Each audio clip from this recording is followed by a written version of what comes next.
So I think that it's very important that women get requisite experience to make them valuable as board members.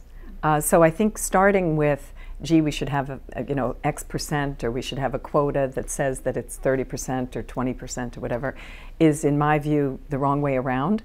I think we should be looking for how can we get women in positions, frankly, mostly in business or government or education, where they have the requisite background, where they are attractive to be board members, not looking at it as it should be X percent of women. Mm-hmm.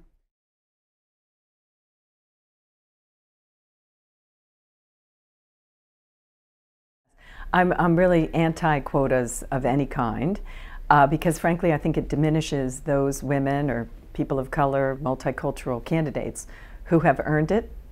To create a quota that then says to the recipients of the quota, you just have to take a person of color or a woman because of that. And I just think that diminishes the person's own qualifications and achievements.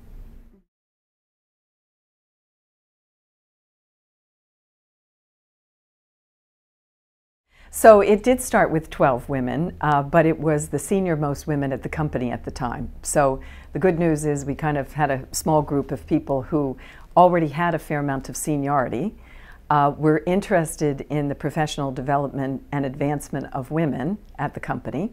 And so we shared a common agenda, if you will. And then it's actually amazing kind of how it has exponentially grown to these 50 chapters around the world.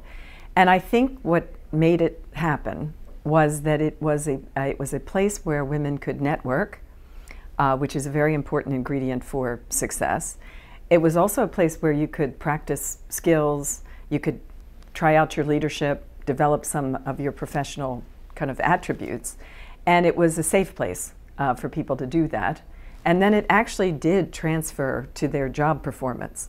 So it's been hugely successful, I think, because of what it gave them personally, but then also what it gave the organization and how we were able to have very many women step up to leadership positions. Great.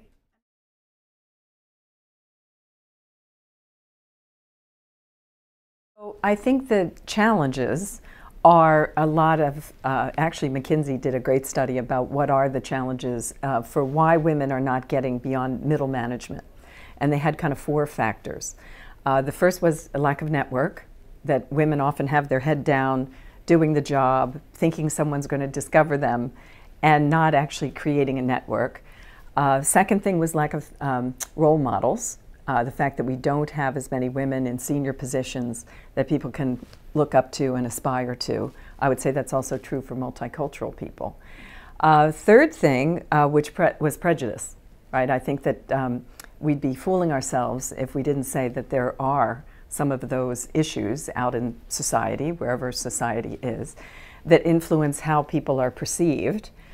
I personally believe that women and multicultural candidates have to probably be more direct about what their goals are, because there can be many assumptions about what they do or don't want to do that could have nothing to do with reality.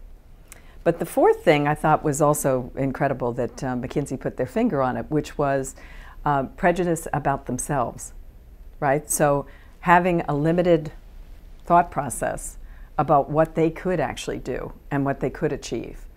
And so to me, those 4 factors, companies need to kind of go straight at that by creating networks, role models, eliminating prejudice within the workplace, but then also helping the people of color or women or whoever you're trying to help them with their own mindset about what should they put their aspirations on, what should their goals be, and then help them work through that.